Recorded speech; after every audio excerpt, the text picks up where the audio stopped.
Political economy of federalism in India, एक book जो कि एम गोविंदा राव और निर्विकार सिंह, दो विद्वानों ने लिखी है, जिनका एक भारत के फेडरल स्ट्रक्चर की स्टडी में बहुत बड़ा महत्व है।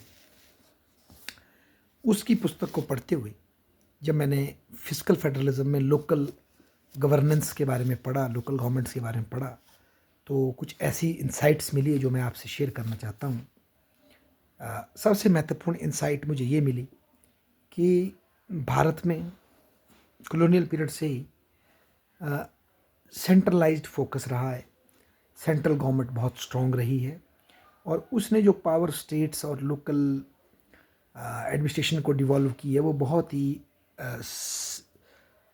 दायरे में है और बार बार पूछने वाली है, उनको एक फ्रीडम नहीं दिया है। और कमोवेश कॉन्स्टिट्यूशनल असेंबली की जो डिबेट्स थी उसमें भी जो फैसला ये लिया गया कि लोकल गवर्नेंस को स्टेट गवर्नमेंट और सेंट्रल गवर्नमेंट के काफ़ी ज़्यादा हायरार्किकल लेवल से दबा करके रखा गया। उसके पीछे कई फैक्टर्स थे, शायद देश की एकता अखंडता भी रही हो, या लोकल लेवल पे पाए जाने वाला जातिगत भेदभाव, या इस तरह के कोई लोकल एलिट्स के डोमिनेशन का खतरा हो, वो फैक्टर्स रहे हों। पर आज 70 सालों के बाद, और जब ये बुक जो लिख रहे हैं 2000 के दशक में, तो ये बताते हैं कि इसके कई नुकसान भी हमें हुए हैं।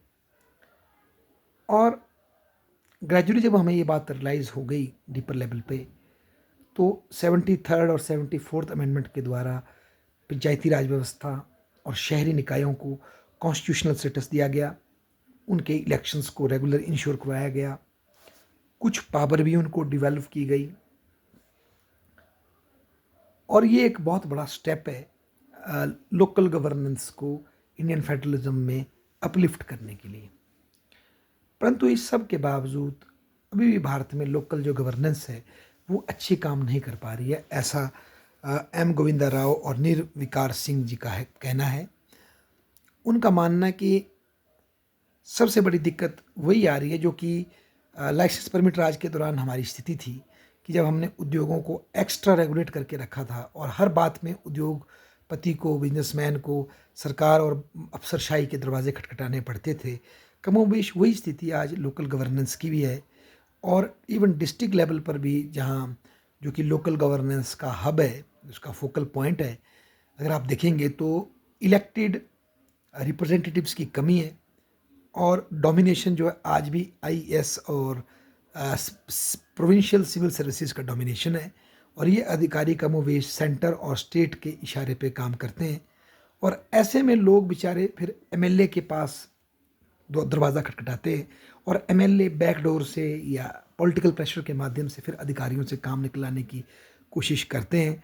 पर उसमें कहीं ना कहीं बहुत ज़्यादा ट्रांसपेरेंसी की कमी आ जाती है और एमएलए का क्या इंटरेस्ट है और लोकल अधिकारी का क्या इंटरेस्ट है, कई बार वो कोऑर्डिनेट कर जाता है और आम जनता का जो इंटरेस्ट है कई बार वो छूट जाता है।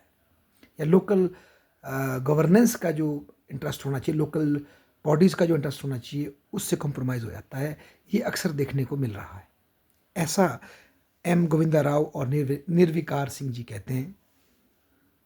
इसके अतिरिक्त उन्होंने कहा कि भाई जिस तरह से इकोनॉमिक रिफॉर्म ने एक फ्रीडम दिया है कंपनीज को और भारत का विकास हुआ, आज वक्त आ गया है, चाहे सेंटर से स्टेट का रिलेशनशिप हो, जो रिसोर्स के बंटवारे का रिलेशनशिप हो, उसमें ट्रांसपेरेंसी लाई जाए, जो कि सब्सिक्वेंट फाइनेंस कमीशन प्रयास कर रहा है। और finance commission as a institution evolve हुआ है, अपने को बेटर करने की कोशिश कर रहा है। इसमें ऑल दो चैलेंजेस वर्तमान में हैं, पर इम्प्रूवमेंट ग्रेजुअली हुई है ओवर द टाइम। और प्लानिंग कमीशन के अंत के बाद तो फाइनेंस कमीशन का महत्व और बढ़ा है, जब से हमने फ्री मार्केट इकोनॉमी को अपनाया है। इनिशियल फेज़ में प्लानिंग कमीशन ने भी बहुत से फाइनेंस कमीशन के क्षेत्र को ऑक्यूपाई किया और ज़्यादा सेंट्रलाइजेशन भारत में बढ़ाई है, जिसके वजह से स्टेट्स भी वीक हुए और हमारे लोकल गवर्नमेंट भी वीक हुई हैं। तो इन दोनों विद्वानों का ये मानना है कि इकोनॉमिक रिफॉर्म और लोकल गवर्नेंस का मजबूत होने में कोई दिक्कत नहीं। हालांकि लेफ्टिस्ट या दूसरे जो सिविल एक्टिविस्ट्स होते हैं वो भी लोकल गवर्नेंस की ऑटोनॉमी की बात करते हैं और बेसिकली जो इकोनॉमिक रिफॉर्म है वो भी इसके खिलाफ नहीं, वो भी चाहेगा कि लोकल गवर्नमेंट जो है वो ऑटोनोमस हो। तो यहाँ ये दोनों डिफरेंट आइडियोलॉजीज भी मैच कर जाती है। तो इनका ये मानना है कि ऐसे में जो स्टेट लेवल पर जो ये स्टेट फाइनेंस कमीशन की जो स्थापना की गई, जो कि स्टेट गवर्नमेंट्स करती हैं, इनको एज एन रेपुटेड इंस्टीट्यूशन के रूप में उभरना पड़ेगा, जिस तरह से कि फाइनेंस कमीशन उभरा है, ताकि जो स्टेट गवर्नमेंट से जो लोकल गवर्नमेंट्स को, चाहे वो जिला परिषद हो, पंचायत समिति हो, ग्राम पंचायत हो या नगर पालिका हो, उनको जो फंडिंग होती है वो डिस्क्रिशनरी ना रहे, वो रेगुलर हो, वो स्टेबल हो, वो कांस्टेंट हो। और साथ ही साथ इनका ये मानना है कि टैक्सेशन की पावर को केवल पंचायतों को या जिला परिषद को विषय बांट के काम नहीं चलेगा, इनको टैक्सेशन की पावर भी शेयर करनी पड़ेगी इनके साथ स्टेट गवर्नमेंट को। विशेषकर चाहे वो लैंड का टैक्स हो, चाहे वो फॉरेस्ट का टैक्स हो, चाहे वो एग्रीकल्चर पे टैक्स हो, इस तरह के जितने भी टैक्स हैं वो इन लोकल गवर्नमेंट्स के साथ पार्टनरशिप लेवल पर शेयर करने पड़ेंगे, ना कि उन खुद ग्रांट को कलेक्ट करने के बाद उनको टुकड़े देने पड़ेंगे, वो भी अपनी इच्छा से। वो नहीं होना चाहिए, बल्कि उनको एज ए पार्टनरशिप के रूप में इवॉल्व करना चाहिए। और एक बहुत सुंदर बात जो मुझे गोविंदा राव जी की लगी, मैं उदाहरण देना चाहता हूँ। मतलब मैं कुल्लू का उदाहरण देता हूँ आपको, या अपने डिस्ट्रिक्ट का या किसी और डिस्ट्रिक्ट का उदाहरण ले लो, हिमाचल में या किसी और जगह का। डिस्ट्रिक्ट लेवल पे जिला परिषद की व्यवस्था है। जिला परिषद में चुने हुए 2 प्रतिनिधि भी होंगे और मेम्बरान भी होते हैं, उसके पदाधिकारी भी होंगे, पर रियलिटी में उनके पास कोई पावर नहीं है। पावर बहुत हद तक डीसी साहब और दूसरा जो एडमिनिस्ट्रेटिव महकमा है उनके थ्रू चलती है पावर।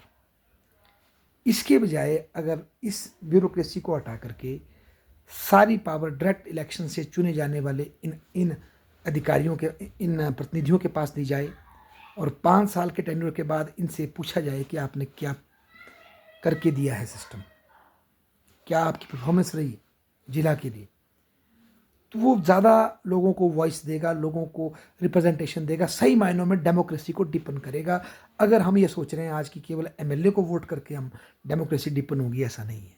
उसको और गहरा करना है तो आपको जो डिस्ट्रिक्ट लेवल पे जो ब्यूरोक्रेसी की हेजीमनी है, ब्लॉक लेवल पे, उसको अधिकारियों को हटाना पड़ेगा या पीछे करना पड़ेगा, और उनके स्थान पर रियल पावर जो है, जो ये इलेक्टिव रिप्रेजेंटेटिव है, इनको देनी पड़ेगी विद मैंडेट कि ये क्या करके देते हैं परफॉर्म।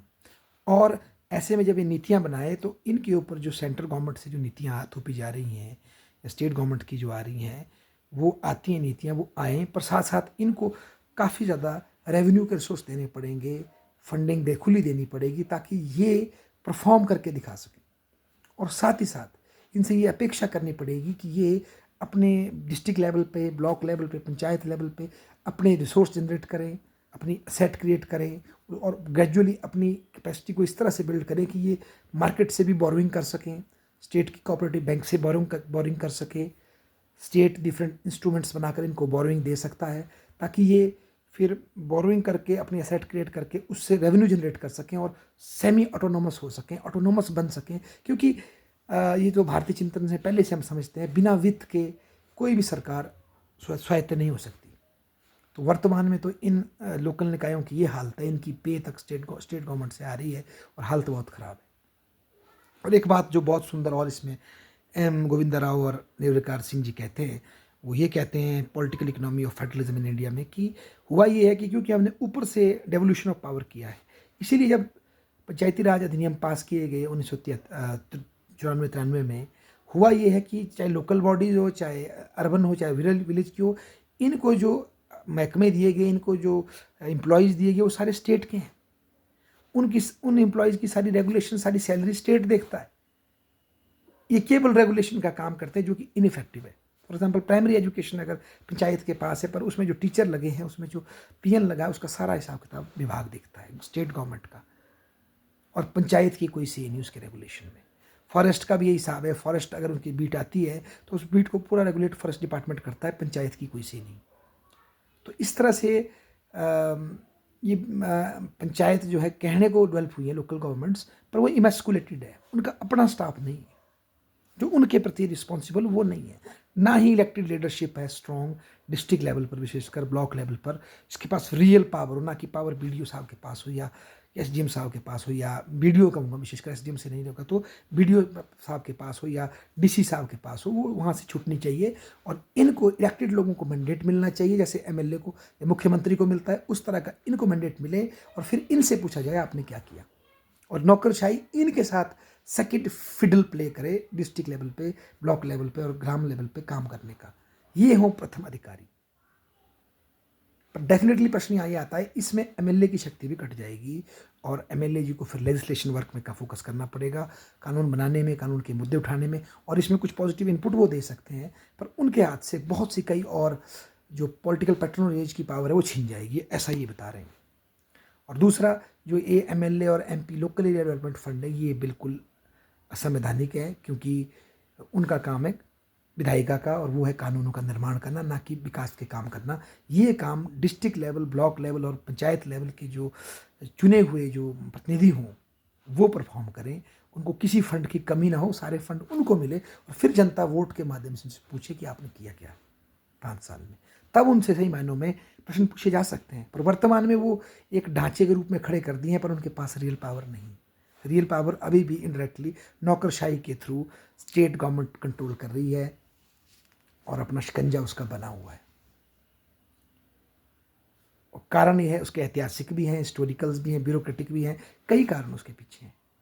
पर सही मायनों में अगर हमें रिफॉर्म करना है तो हमें अपनी म्यूनसिपलिटी, पंचायतों, पंचायत समितियों, जिला परिषद को ऑटोनोमस देनी पड़ेगी, और यहाँ पर जो इलेक्टेड रिप्रेजेंटेटिव है उनको रियल पावर और पॉलिसी फॉर्मुलेशन की पावर देनी पड़ेगी, ना कि इसको नौकरशाही के थ्रू रेगुलेट करना पड़ेगा, या बैकड्रॉप से पावरफुल एमएलए या मंत्री इसको चलाएं। वो लॉन्ग टर्म में देश के लिए अच्छा नहीं होगा। भारत की डेमोक्रेसी डिपेंड नहीं हो पा रही उसकी कमी की वजह से, और इन निकायों की जो फंडिंग है, फाइनेंसिंग है, उसकी बहुत बुरी हालत है। जब तक ये उसको प्रॉपर मैनेज नहीं करेंगे, उसको स्ट्रांगली उसके फिजिकल डिसिप्लिन को फॉलो नहीं करेंगे, तब तक इनकी दुर्दशा बनी रहेगी और स्टेट के रहमो करम पे रहेंगे। और इसके लिए टैक्स का डेवोल्यूशन होना, टैक्स का शेयरिंग होना स्टेट के साथ, सेंटर के साथ भी बहुत ज़रूरी है इनके लिए। तब जाकर ये हमारी जो लोकतंत्र का सबसे महत्वपूर्ण स्तंभ लग रहा है अब मुझे निचले स्तर पर, वो तब काम कर सका, जिससे कि सामान्य मानवी को और ज़्यादा सुविधा मिल सकेगी। शायद इसके लिए हमें मेयर सिस्टम जो सिटीज़ में, म्यूनसिपलिटीज़ में होता है, उसको स्ट्रॉन्ग करने की जरूरत है, कि मेयर एक चुने मुख्यमंत्री की तरह हो, उसकी टीम हो, वो जिम्मेदारी ले, अगर परफॉर्म नहीं करता तो बाहर हो, और जब परफॉर्म करता उसका पूरी पावर हो, किसी अधिकारी और किसी एमएलए या किसी बड़े नेता का इसमें इंटरफेरेंस ना हो, वो काम वो करके दे। तो शायद फिर जो हमारे प्रतिभावान युवाओं में जो एक एमएलए बनने की होड़ लगी है या मंत्री बनने की होड़, उसको छोड़कर बहुत से युवा राजनीति में आना चाहते हैं, वो डिस्ट्रिक्ट लेवल पर ही, ब्लॉक लेवल पर ही अपने योगदान से मानव के समाज को, हमारे लोकतंत्र को सुंदर बना सकेंगे। अन्यथा उनका आगे बढ़ना बहुत मुश्किल है। ऐसा ये दोनों विद्वान बता रहे हैं अपनी पुस्तक political economy of federalism in India. और ऐसे में स्टेट फाइनेंस कमीशन का रोल, जो कि इन पंचायतों को, जिला परिषदों को, पंचायत समितियों को, नगर निकायों को पल्लवित करने में, रक्षित करने में महत्वपूर्ण भूमिका निभाएगा, बहुत ही महत्वपूर्ण हो जाता है। उसको एज ए इंस्टीट्यूशन डेवलप करने की बहुत ज़्यादा जरूरत है। धन्यवाद।